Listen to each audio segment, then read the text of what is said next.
Bab 659. Bisnis baru. Mereka bersama-sama menuju ke lokasi lapak, yang memiliki area yang cukup luas, lebih dari 100 meter persegi.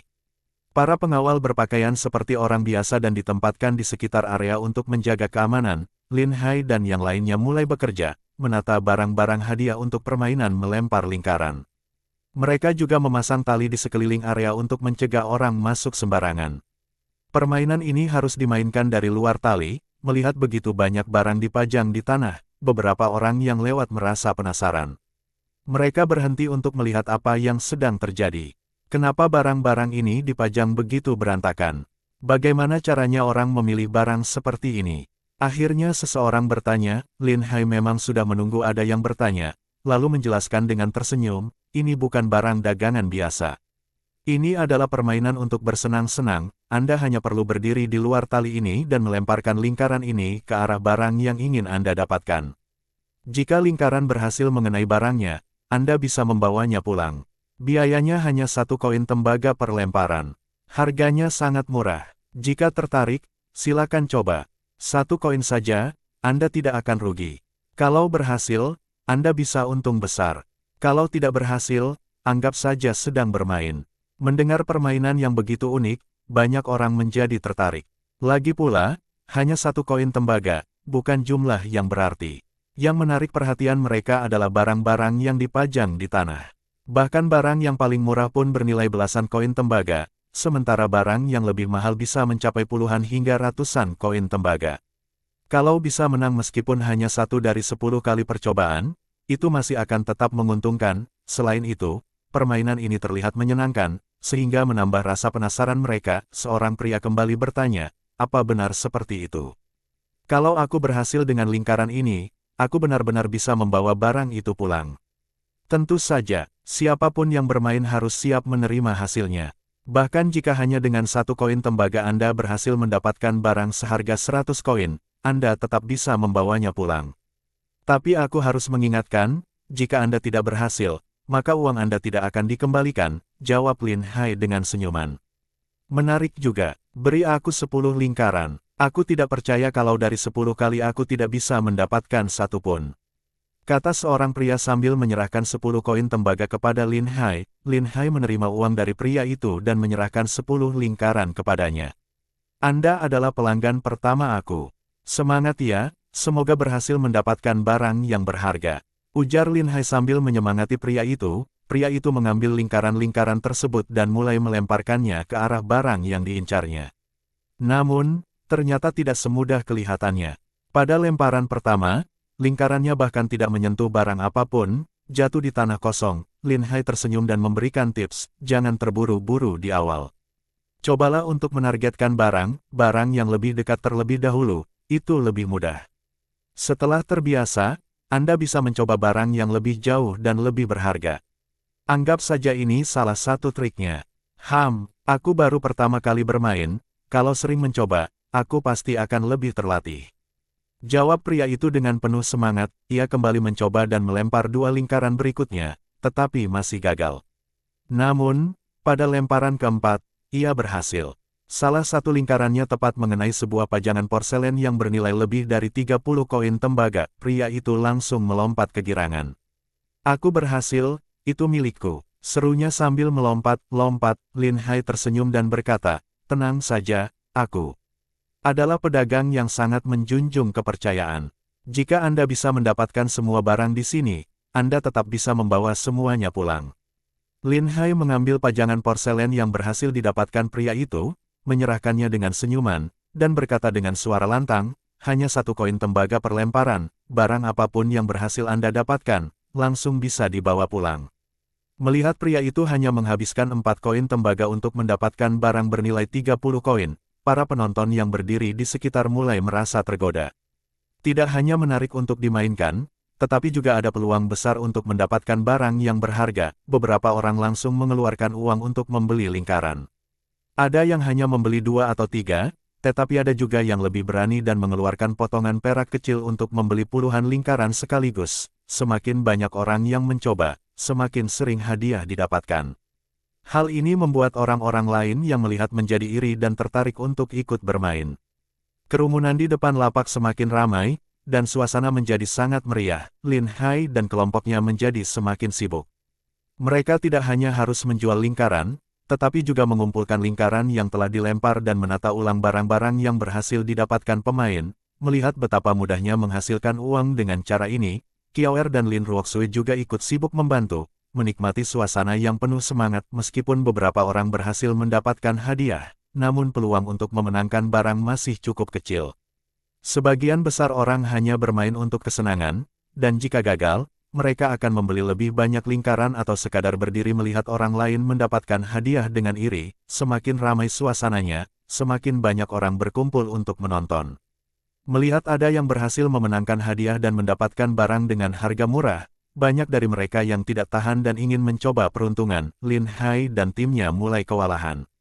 Mereka terus-menerus mengumpulkan lingkaran dan menjualnya kembali. Sementara itu, Putri Chenxi dan Lin Ruoxue bersama beberapa wanita lainnya membantu di belakang untuk mengambil lingkaran yang telah dilempar dan menyerahkannya kepada Lin Hai dan Yu Huaxi. Semua orang sibuk hingga keringat mulai muncul di dahi mereka, tetapi mereka sangat menikmati kesibukan tersebut. Sensasi menghasilkan uang dengan cara ini terasa begitu menyenangkan. Kakak Lin, ide bisnis ini benar-benar luar biasa. Kalau terus seperti ini, sehari bisa menghasilkan ratusan tak perak. Kalau dihitung setahun, kita bisa jadi kaya raya, ujar Yu Huaxi sambil tertawa. Awalnya memang terasa baru dan menarik, jadi banyak orang yang tertarik untuk bermain. Tapi setelah beberapa hari, rasa penasaran itu akan hilang, dan mungkin tidak akan seminai ini lagi. Lagi pula, bisnis seperti ini mudah ditiru. Begitu melihat kita menghasilkan uang, banyak orang pasti akan menirunya. Bisnis seperti ini cocok untuk menjadi kaya kecil, tapi untuk menjadi benar-benar kaya raya, itu agak sulit, jelas Lin Hai sambil tersenyum. Benar juga, melihat bisnis kita seraniai ini, pasti akan ada banyak yang mencoba mengikuti. Tapi ini sudah cukup bagus.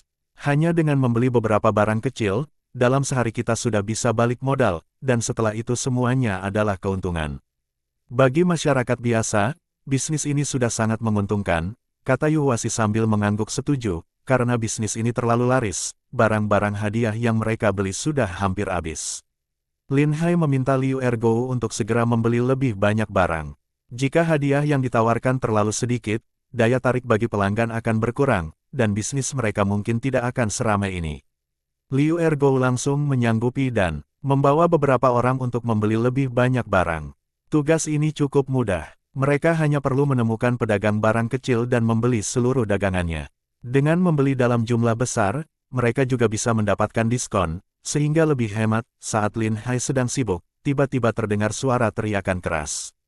"Minggir, jangan menghalangi jalan. Siapa yang menyuruh kalian semua berkumpul di sini?" Sekelompok pria bertubuh kekar, sekitar 10 orang, mendorong para penonton dan pelanggan yang sedang berkumpul. Orang-orang yang didorong, sebagian besar adalah orang-orang dari suku Turkistan, merasa marah karena diperlakukan seperti itu. Mereka hampir saja mulai memaki, tetapi begitu melihat siapa yang datang, mereka langsung diam dan ketakutan, wajah mereka berubah pucat, dan mereka segera menundukkan kepala dan bergegas pergi. Ternyata, para pria ini adalah kelompok penguasa di wilayah tersebut. Tubuh mereka tinggi besar dan kuat, sehingga tidak ada yang berani menantang mereka. Setelah pindah ke sini, mereka dengan cepat mendapatkan reputasi buruk. Bahkan orang-orang Turkistan biasa pun tidak berani mencari masalah dengan mereka. 10 lebih pria bertubuh kekar mendekat dan mengamati sekeliling. Ketika mereka melihat para wanita seperti Kiaoer yang sedang sibuk, mata mereka langsung terpana. Tidak pernah mereka melihat wanita secantik itu, hingga hampir saja mereka meneteskan air liur di tempat. Bab 660. Cari mati. Tuan ini, mau coba main. Hanya dengan 1 koin, kalian bisa mencoba 1 kali melempar lingkaran. Kalau berhasil, barangnya bisa langsung dibawa pulang, ucap Liu Ergo sambil mendekat, membawa lingkaran untuk menawarkan permainan. Melihat mereka adalah orang-orang yang tampak berduit, Liu Ergo berharap mereka akan membeli puluhan atau bahkan ratusan lingkaran. Pemimpin kelompok pria kekar itu menatap Liu Ergo sekilas, lalu mendengus. Dengan satu pandangan, ia langsung tahu Liu Ergo adalah seorang pembantu, dan langsung meremehkannya. Dengan nada dingin, dia berkata, "Aku tak punya waktu untuk bermain permainan bodoh ini. Sudah bayar upeti pada kami belum? Kalau belum, berani sekali kalian buka lapak di sini. Mendengar kata-kata yang tidak ramah itu, senyuman Liu Ergo langsung hilang, dan wajahnya menjadi gelap. Kami sudah mengikuti aturan pemerintah, membayar biaya tapak seperti yang diminta. Kalau soal bayar upeti ke kalian, kami belum pernah dengar aturan seperti itu. Liu Ergo menjawab dengan nada tajam. Aturan pemerintah ya urusan mereka, aturan kami ya urusan kami. Kalau tidak bayar upeti pada kami, maka akan kami hancurkan lapakmu. Cepat pergi sejauh mungkin. Liu Ergo mengangkat alisnya dan berkata dengan nada mengejek, wah, di wilayah Daxia ternyata masih ada orang yang sok besar kepala. Berani-beraninya bikin aturan sendiri di bawah hidung pemerintah. Coba sebutkan namamu, biar aku tahu apa benar kamu sekuat itu. Mendengar keributan, orang-orang yang sedang bermain langsung menjauh. Sekeliling tapak pun jadi kosong, menyisakan ruang besar, beberapa orang tampak mengenali siapa para pengacau itu dan memilih untuk tidak ikut campur. Bahkan banyak warga Turkistan yang terlihat takut, menunjukkan betapa berbahayanya kelompok itu, namun, Lin Hai tetap tersenyum santai, berdiri di samping sambil memperhatikan. Dia sudah menduga pasti ada orang seperti ini yang suka menindas rakyat. Sekarang setelah bertemu, tentu dia akan mengambil kesempatan untuk menanganinya. Pemimpin para pengacau itu berkata dengan nada sinis, kalau aku sebutkan namaku, jangan sampai kamu ketakutan sampai ngompol. Semua uang yang sudah kalian kumpulkan hari ini serahkan pada kami. Kalau tidak, setiap kali kami lihat kalian, lapak kalian akan kami hancurkan, jangan harap bisa bertahan di sini. Lin Hai melangkah maju, dengan senyum di wajahnya. Dengan nada tenang, dia bertanya, berapa biaya perlindungan yang harus kami bayar, agar kami bisa terus berjualan di sini. Bisnismu sepertinya cukup bagus, ditambah lagi tempatmu cukup besar. Membayar 10 keping perak seharusnya tidak terlalu berat, bukan? 10 keping perak sudah cukup untuk menghidupi keluarga rakyat biasa selama setahun. Sebagai pedagang kecil, angka ini jelas sangat mustahil. Namun, orang ini memang jeli melihat peluang, jika menemukan bisnis yang bagus, mereka akan meminta harga yang tinggi. Meskipun begitu, Lin Hai yang telah berjualan setengah hari sudah mengumpulkan keuntungan puluhan hingga ratusan keping perak. Tidak terlalu banyak, sungguh tidak. Bisnis hari ini berjalan sangat baik. Setelah dipotong biaya modal, aku masih bisa mendapatkan puluhan keping perak. Membayar 10 keping perak untuk perlindungan. Tidak masalah sama sekali. Mendengar Lin Hai mengakui keuntungan sebanyak itu, pemimpin kelompok itu segera melirik orang-orang yang berkerumun. Jumlah mereka sekitar 100 hingga 200 orang. Dia langsung menyesal hanya meminta 10 keping perak dan segera mengubah permintaannya. Baru saja aku menyebutkan untuk setengah hari. Kalau sehari penuh, kamu harus membayar 20 keping perak. Dalam sebulan, itu berarti 600 keping. Cepat bayar sekarang. Wah, tadinya aku pikir penawaran kamu cukup masuk akal. Tapi ternyata, kamu langsung berubah menjadi serigala rakus. Jawab Lin Hai dengan nada dingin. Orang-orang di sekitar pemimpin itu mulai kehilangan kesabaran dan berteriak, hentikan ocehanmu, cepat bayar atau kami akan merusak lapakmu. Dan pergi dari sini, jangan pernah kembali untuk berjualan. Lin Hai menatap mereka dengan dingin dan berkata, kalau kalian menghancurkan lapakku, tidak takutkah kalian kalau pejabat pemerintah akan menangkap kalian? Hehe, apa yang bisa pemerintah lakukan? Mereka semua hanyalah Daxia rendahan. Apa mereka berani menyentuh kami? Jawab pemimpin kelompok itu dengan nada sombong. Oh, begitu sombong. Aku ingin tahu apa yang membuatmu percaya diri hingga menganggap pemerintah tidak berani menyentuhmu. Lin Hai tersenyum tipis, lalu berteriak, Ergo, Dayong, tangkap mereka semua. Jangan biarkan satu pun lolos. Lin Hai melangkah mundur untuk memberikan ruang, sementara orang-orang dari kelompok itu malah merobek tali pembatas dan melangkah maju dengan wajah arogan. Mereka berpikir ini adalah kesempatan untuk menunjukkan kekuatan mereka. Liu Ergo dengan senyum menyeringai berkata dengan suara lantang, dasar kalian para bajingan. Kalau kalian segera menyerah dan berlutut, mungkin kami masih bisa memaafkan kalian. Kalau tidak, jangan salahkan kami jika tangan kami terlalu kasar hingga kalian babak belur. Kurang ajar. Berani-beraninya bicara seperti itu kepada kami. Kajian sudah bosan hidup, ya. Pemimpin mereka menyeringai licik dan berkomentar, bos, lihat para gadis itu. Cantik sekali, bukan? Hari ini, kita bawa mereka pulang untuk bersenang-senang. Seumur hidupku, Aku belum pernah melihat gadis secantik ini. Ucapan itu membuat darah Xiao Yao mendidih. Dengan wajah merah padam, dia menatap mereka dengan marah. Dasar memalukan, kalian tidak hanya menindas rakyat, tetapi juga berani melecehkan wanita di siang bolong. Melihat betapa sombongnya mereka, tampaknya pihak pemerintah tidak bisa berbuat apa-apa terhadap mereka. Tidak tahu sudah berapa banyak orang yang menjadi korban mereka. Untung saja mereka bertemu denganku kali ini.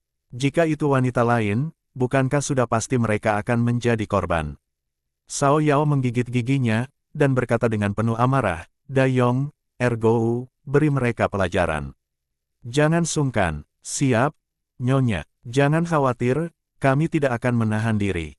Liu Ergou, mendengar perintah, justru tampak gembira. Sebelumnya, dia menahan diri karena situasi, tetapi kini perintah itu memberinya kebebasan bertindak tanpa ragu. Melihat para prajurit ini berani menantang mereka, para bandit itu menjadi semakin marah. Kalau kami tidak memberi kalian pelajaran, maka kalian tidak akan tahu siapa bos sebenarnya di sini. Teriak pemimpin mereka sambil melayangkan tinju ke wajah Liu Ergou, namun, Liu Ergou, yang telah lama bertempur di medan perang, dengan mudah menghindari serangan itu. Dia menangkap tinju lawannya, memutarnya dengan keras, menyebabkan pria itu menjerit kesakitan. Dengan cepat, Liu Ergou mengencangkan pegangannya dan kerak terdengar suara patahan. Lalu, lututnya menghantam wajah lawannya dengan keras, menjatuhkannya dalam satu serangan. Tangan lawannya patah di bagian sendi, dengan sudut yang aneh, sementara pria itu pingsan di tempat. Melihat pemimpin mereka kalah, anggota kelompok lainnya mengutuk dengan keras dan menyerang Liu Ergou secara bersamaan, namun, Wang Dayong maju dengan cepat, menjatuhkan satu orang dengan tendangan kuat. Para pengawal yang menyamar di kerumunan, menerima sinyal untuk bertindak, segera menyerbu ke tempat kejadian. Sementara itu, Lin Hai berdiri tenang dengan satu tangan memegang pergelangan tangan yang lain, bersiap menggunakan panah kecil kapan saja jika situasi semakin memburuk. Yu Huaxi tetap di sampingnya, melindungi Lin Hai dan para wanita. Xiao Yao, yang masih penuh amarah, berkata dengan suara lantang, orang-orang ini benar-benar tidak tahu diri. Alih-alih menjalani hidup dengan baik, mereka malah menindas rakyat. Jika mereka mati, itu pantas. Tenanglah sedikit, Lin Hai menenangkan dengan suara rendah, munculnya masalah seperti ini pasti ada hubungannya dengan kelalaian pemerintah setempat. Kita akan menangkap mereka dan menyelidiki semuanya secara menyeluruh. Orang-orang ini tidak bisa dibiarkan lolos begitu saja. Jika ada pejabat yang lalai mengelola, mereka juga harus dihukum berat. Wajah Lin Hai berubah menjadi sangat serius, jelas menunjukkan bahwa dia tidak bisa mentolerir kelalaian pemerintah yang membiarkan penindasan seperti ini terjadi. Bab 667. Perbaikan. Begitu banyak pengawal pilihan yang berkemampuan bela diri tinggi, hanya dalam waktu singkat mereka sudah berhasil menjatuhkan semua orang Turkistan itu ke tanah. Orang-orang yang menonton di sekitar awalnya mengira usaha Lin Hai pasti akan hancur. Menantang para preman lokal seperti itu, bagaimana mungkin orang biasa bisa lolos begitu saja? Namun, tidak ada yang menyangka bahwa seseorang yang hanya membuka lapak sederhana ternyata memiliki begitu banyak pengawal, bahkan cukup kuat untuk mengalahkan para preman itu. Ini membuat orang biasa benar-benar bingung, apa mungkin untuk membuka lapak sekarang memerlukan pengawal sehebat itu. Saat Lin Hai hendak maju untuk menginterogasi para pelaku, tiba-tiba terdengar suara derap kaki kuda yang mendekat dengan cepat. Siapa yang menyuruh kalian bertarung di sini? Begitu mendekat, pemimpin kelompok itu langsung bertanya dengan suara keras, menatap dari atas dengan sikap sangat arogan. Lin Hai hanya meliriknya sekilas. Kamu siapa? Aku adalah kepala suku dari suku Satuo. Berani sekali kalian memukul orang-orang suku kami. Bahkan jika ini adalah wilayah Dacia, kalian tetap harus membayar atas perbuatan kalian. Haha, sungguh ucapan yang menarik. Kini Turkistan sudah sepenuhnya menjadi bagian dari warga Dacia. Baik di wilayah Dacia maupun di wilayah bekas Turkistan, semua orang harus mematuhi hukum Dacia. Berani sekali membiarkan anggota suku kalian menindas rakyat di pasar dan memungut uang perlindungan. Tidak peduli apapun status kalian, semuanya harus dihukum berat. Jawab Lin Hai dengan suara tegas. Hanya dengan kamu pikir bisa menghukum orang-orangku. Aku ingin lihat seberapa hebat kemampuanmu. Setelah berkata demikian, dia mengayunkan cambuknya ke arah kepala Lin Hai. Yu Huaxi yang sejak tadi berdiri di samping Lin Hai langsung bertindak. Dia telah mengawasi pergerakan lawan dengan cermat. Dengan cepat, dia menangkap cambuk itu dengan tangannya, lalu menariknya dengan keras, membuat kepala suku itu terjatuh dari kudanya. Orang-orang yang menonton langsung berseru kaget. Mereka tidak menyangka pria berpenampilan anggun seperti Yu Huasi ternyata memiliki kekuatan sebesar itu. Orang Turkistan yang terkenal memuja kekuatan, langsung memandang Yu Huasi dengan cara yang berbeda. Apaan ini? Siapa yang menyuruh kalian bertarung? Tiba-tiba, datang sekelompok pejabat pemerintahan dari Dacia. Mereka berteriak dengan suara lantang begitu mendekat, tangan mereka berada di gagang pedang, tampak waspada, melihat keberingasan orang-orang Turkistan. Para petugas jelas merasa tegang juga. Berani sekali, Lin Daren dan Yu Daren ada di sini. Kenapa kalian belum memberi hormat? Teriak Wang Dayong dengan lantang. Para petugas terkejut sejenak, tak percaya sambil menatap ke arah Lin Hai. Begitu mengenali siapa dia, mereka langsung terkejut dan segera berlari menghampiri untuk memberi hormat. Kami memberi hormat kepada Tuan Lin dan Tuan Yu. Orang-orang Turkistan di sekitar langsung terkejut. Nama besar Lin Hai dan Yu Huasi sudah lama menyebar ke seluruh Turkistan.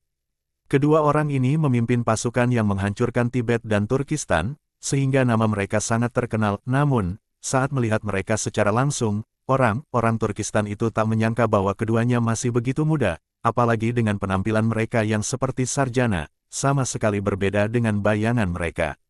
Ini adalah putri Liu Yi kalian, kenapa belum memberi hormat? Lin Hai berkata dengan suara dingin, mendengar bahwa wanita di depan mereka adalah putri Liu Yi. Orang Turkistan semakin terkejut. Sebagian besar dari mereka bahkan tidak pernah memiliki kesempatan untuk bertemu dengan sang putri. Terlebih lagi, saat ini putri Liu Yi sedang mengenakan pakaian Dacia dan membantu bekerja di belakang Lin Hai. Siapa yang menyangka bahwa seorang putri akan melakukan hal seperti ini? Namun, kepala suku Satuo, Dasan, pernah bertemu putri Liu Yi sebelumnya. Setelah melihatnya dengan jelas, wajahnya langsung berubah panik. Ia segera berlutut dengan satu lutut di tanah, tangan kanan diletakkan di dada sebagai tanda hormat. Kepala suku Satuo, Dasan, memberi hormat kepada Yang Mulia Putri. Dengan wajah dingin, Putri Liu Yi, atau yang lebih dikenal sebagai Cao Yao, melangkah maju. Kalian sudah menjadi warga Dacia, Dacia bahkan memberikan kalian kondisi hidup yang sangat baik. Namun, kalian malah menindas rakyat dan bertindak seperti preman. Ini benar-benar membuatku sangat kecewa. Yang Mulia Putri, mohon dengarkan penjelasanku. Cao Yao langsung memotong ucapannya. Jangan panggil aku putri lagi, sejak Turkistan hancur, gelar putri itu tidak ada lagi. Sekarang aku adalah istri Lin Hai, seorang wanita dengan gelar pangkat 3 yang diberikan oleh Ibu Suri Agung. Aku sarankan kalian mematuhi hukum Dacia. Siapapun yang melanggar hukum akan dihukum tanpa pandang bulu. Wajah Dasan tampak sangat canggung. Memang benar bahwa mereka telah menyerah kepada Dacia, tetapi sebagai orang-orang Turkistan yang tinggal bersama dalam satu wilayah, mereka sulit menerima kenyataan menjadi warga Dacia yang sepenuhnya tunduk. Secara lahiriah mereka mungkin tampak patuh, tetapi di dalam hati mereka masih menyimpan rasa tidak puas dan terus mencoba berbagai cara untuk melawan. Namun, siapa sangka mereka akan berhadapan langsung dengan Lin Hai dan Putri Liu Yi, yang sekarang menjadi istri Lin Hai. Tidak peduli bagaimanapun mereka mencoba menjelaskan, situasi ini jelas sangat sulit bagi mereka. Kemudian Lin Hai menatap para petugas pemerintah Dacia yang gemetar di dekatnya dan bertanya dengan nada tegas, kalian adalah petugas pemerintah Dacia. Mengapa kalian melihat orang-orang Turkistan ini menindas rakyat tetapi tidak menangkap mereka? Kepala keamanan merasa sangat kesulitan di dalam hatinya saat ini. Orang-orang Turkistan ini semuanya sangat agresif. Meskipun mereka telah dikalahkan oleh Dacia, namun mereka selalu membuat masalah jika berkumpul bersama. Agar situasi tetap terkendali, pihak pemerintah telah mencapai kesepakatan tertentu dengan para kepala suku dari kelompok ini, meminta mereka membantu mengatur orang-orang Turkistan.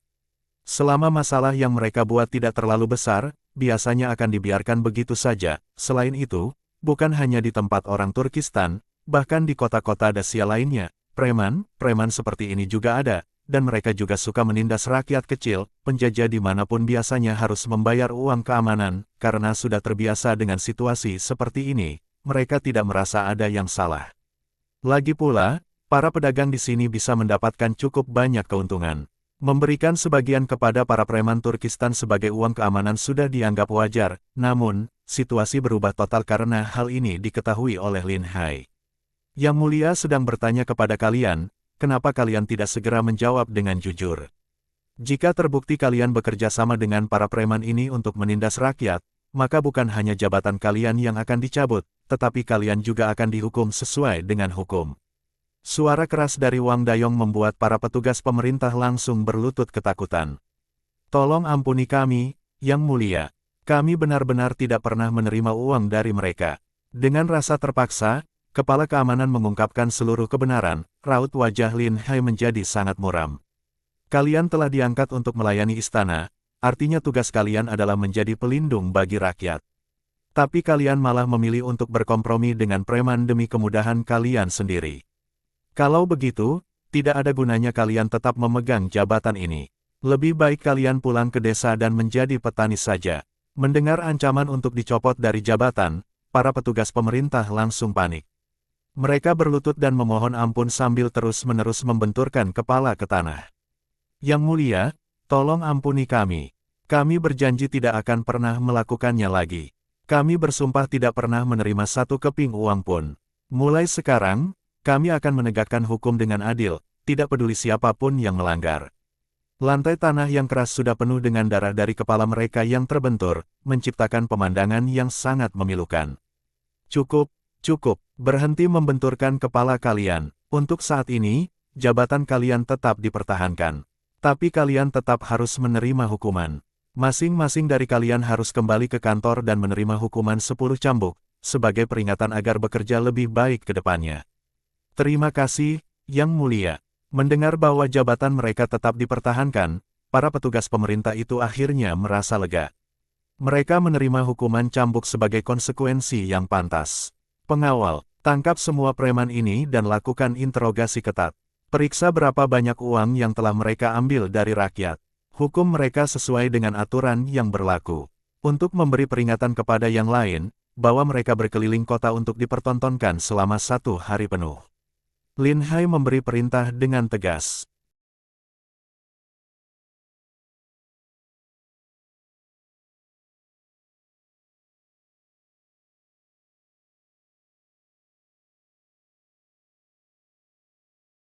Bersambung